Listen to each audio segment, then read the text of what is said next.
프리미어리그는 이미 우승 공식이 정해져 있습니다. 2015-2016 레스터시티 우승 이후에 모든 우승팀은 선수들의 몸값이 상위 1, 2위 안에 들어야만 우승을 했습니다. 바로 다음 시즌에 첼시가 우승했을 때 선수 스쿼드를 보십시오. 아자르, 코스타, 페드로, 캉테, 크루투아 같은 선수들이 있었습니다. 그 다음 시즌부터 맨시티 천하가 되었는데 맨시티에는 월드 클래스 선수들로만 짜여져 있었습니다. 아구에로, 데브라이너, 다비드 실바, 사네, 스털링, 베실바, 콤파니, 스톤스, 카일 워커, 이런 스쿼드에 세계 최고의 감독이 이끌면서 프리미어리그를 군림했습니다. 그 사이에 리버풀이 딱 한 번 2019-2020 시즌 우승을 했었는데 리버풀의 30년 만의 우승이 기적 같은 우승도 아닙니다.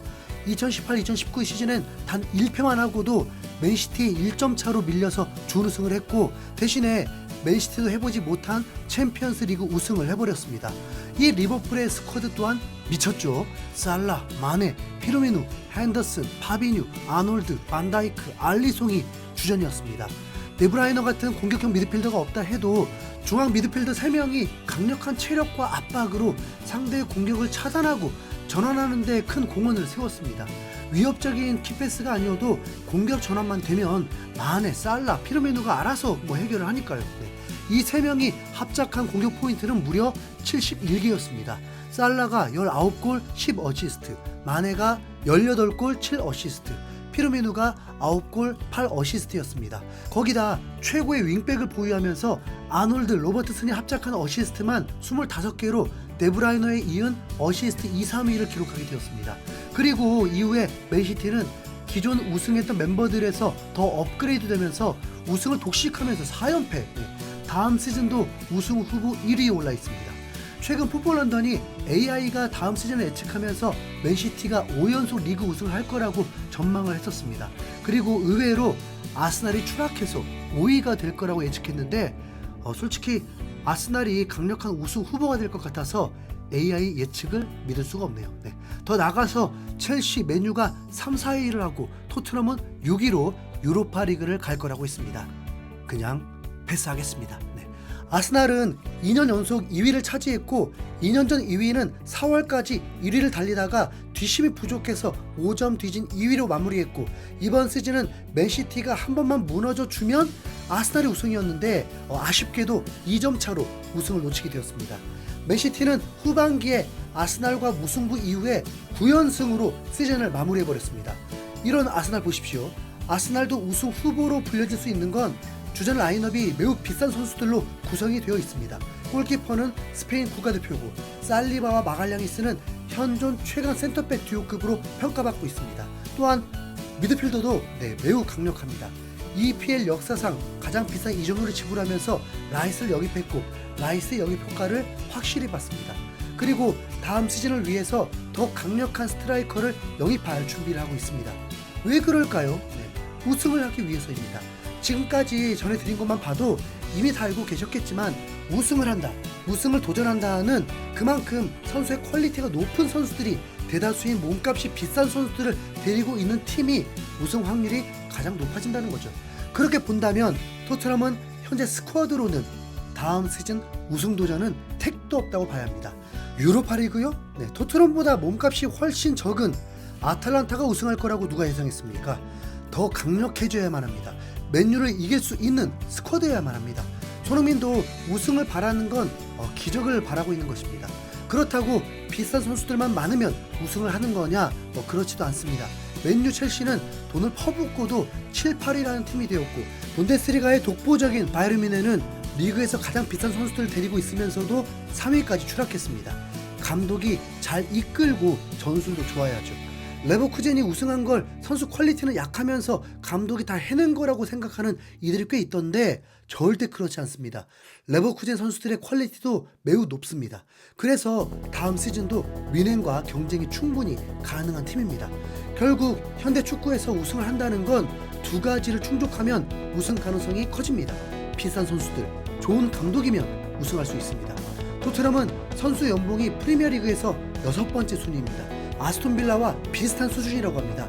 전체 선수 연봉이 아닌 베스트 11으로 해도 맨시티, 맨유, 첼시, 리버풀, 아스날 그 다음이 토트넘입니다. 엔지 감독은 연봉이 500만 파운드 정도로 추정하고 있습니다. 프리미어 리그를 경험해보지 않은 변방 국가의 팀에서 우승시켜본 적이 있는 감독이죠. 프리미어 리그에서 연봉 순위가 8위 수준입니다. 그 위가 아스톤 빌라 감독인 에메리 감독인데 바로 100억이 넘어갑니다. 감독의 연봉은 리그 순위와 직결된다고 볼 수는 없습니다. 알론소 감독이 레버쿠젠 부임할 때 연봉도 엔지 감독과 비슷합니다. 그리고 성과를 보인 후에는 뮌헨에서 연봉 4배를 주겠다고 러브콜을 했었습니다. 그럼 토트넘이 우승을 도전하기 위해서는 정말 우승을 도전하는 팀들만큼의 퀄리티 있는 선수들이 있어야 하는 것입니다. 그런데 최근 토트넘은 영입설이 돌면서 수준 높은 선수들 영입설이 돌고 있습니다. 이반 토니 2년 전에 1억 파운드 가치의 선수입니다. 계약 기간이 1년밖에 남지 않았는데도 브렌트포드에서는 6천만 파운드를 부르고 있고 토트넘도 최소 700억 이상을 써야 한다는 걸 알고 있습니다. 이반 토니를 영입하려고 하는 팀은 토트넘만 있는 것도 아닙니다. B클럽 첼시, 아스날에서도 토니 영입을 고려하고 있습니다. 이반 토니 영입 경쟁이 중위권 팀들과 경쟁하는 게 아니라는 것입니다. 그만큼 이반 토니는 검증된 최고의 스트라이커 중 한 명이라는 거죠. 거기다 이반 토니는 팀 퀄리티가 떨어진 팀에서도 대활약을 했기 때문에 더 상위권 팀에서 선수들과 호흡을 맞추면 더 좋은 활약을 할 수 있습니다. 최근 화제가 된 소식 중 하나가 유로 2024에서 잉글랜드 국가대표 선수가 손흥민을 언급을 했습니다. 잉글랜드 대표팀에서 케인과 함께 뛰고 싶다. 케인은 깊이 들어갈 것이고 많은 패스를 받을 것이다. 케인이 토트넘에 있을 때와 비슷한 역할을 하고 있다. 케인의 파트너가 필요하다. 손흥민과 같은 선수가 필요하다. 케인이 패스를 주고받을 수 있는 손흥민과 같은 역할을 할 수 있다. 내 관점에서 봤을 때 미디어가 나를 과소평가한 것 같다. 나는 정말 좋은 시즌을 보냈고 리그에서 가장 많은 도움을 기록했다. 많은 골도 넣었다. 그럼에도 많은 사람들이 내가 유로에 가지 못할 것으로 전망했다. 모든 사람이 각자의 의견을 가지고 있지만 나는 그런 취급을 받는 프로필을 가지고 있지 않다고 생각한다. 내가 선수단에서 제외된다면 사람들이 놀랄 것이다. 나는 지금 여기 있어 기쁘다고 강조했는데 그 선수는 지난 시즌 리그에서 최다 공격 포인트를 기록하고 팀을 사상 최초 챔피언스 리그로 올려놓은 와킨스입니다. 잉글랜드가 세르비아를 겨우 이길 때 케인의 볼 터치가 90분 동안 2번이 되면서 큰 논란이 되었는데 와킨스는 이 부분을 지적하면서 잉글랜드에 손흥민 같은 선수가 있어야 케인이 잘할 수 있다고 한 것이고 본인이 손흥민처럼 플레이할 수 있다고 한 것입니다. 어떤 콤비 플레이를 이루느냐에 따라서 선수가 잘할 수도 있고 부진할 수도 있는 거죠. 브랜트포드에서 손흥민 같은 존재가 있었을 리 없고 토니가 손흥민과 함께 한다면 분명 엄청난 시너지를 얻게 될 것입니다. 풋볼 팬캐스트는 토니가 토트넘에 합류하고 싶어한다. 토니가 직접 북런던의 기회에 뛰어들고 싶다고 말했다라고 했습니다. 또 한 명의 선수를 거론하면 에제는 잉글랜드 국가대표 미드필더입니다. 메디슨을 제끼고 잉글랜드 국대가 되었습니다. 그는 미드필더인데도 리그에서 11골 4어시스트를 기록했고 팀 내 평점 2위였습니다.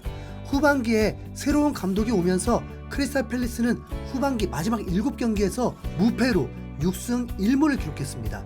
에제는 1,100억 가치의 미드필더이고 유럽 리그 통틀어서 13위의 몸값입니다. 메디슨의 이적료가 7천만 유로까지 올라있긴 한데 토트넘이 에제를 영입하면 토트넘 역사상 가장 비싼 선수가 됩니다. 토트넘은 이렇게 간보면서 시간 끌다가 첼시가 올릿을 영입해버리면 결국 또 허접한 미드필더나 채우면서 상상도 하기 싫습니다. 토트넘의 약점을 이런 좋은 선수들로 채워진다면 당연히 기대해 볼 수 있는 거 아닐까요? 아마도 팬들이 기대를 하지 않는 건 레벨 높은 선수 영입설보다 유벤투스의 1,500만 파운드로 저렴한 맥케니 영입 소식이나 35세 수비수 훈멜스 영입설, 바르셀로나에서 42경기 11골 넣은 그냥 히샬리송급 3천만 파운드 페란 토레스 영입설, 2005년생 튀리케이 선수 킬릭소이 2,500만 영입설 같은 그동안의 토트넘 영입 발자취를 보면 역시나 또 그런 선수들만 영입할까봐 못 믿고 있는 거겠죠. 우선 그 점 충분히 존중합니다. 저 같아도 누구나 인정하는 엘리트 선수를 영입하지 않고 그냥 기적만 바라는 팀이라면 실망할 수밖에 없을 것입니다. 근데 토트넘의 행보가 2년 전부터 분명 다르게 흘러가고 있거든요. 왜 이렇게 기대해보자고 말하고 싶죠. 판단은 여러분의 몫입니다. 레뷰 회장이 손흥민 시대를 망쳐놓지 않길 바라겠습니다. 이상 흰수염고래였습니다. 감사합니다.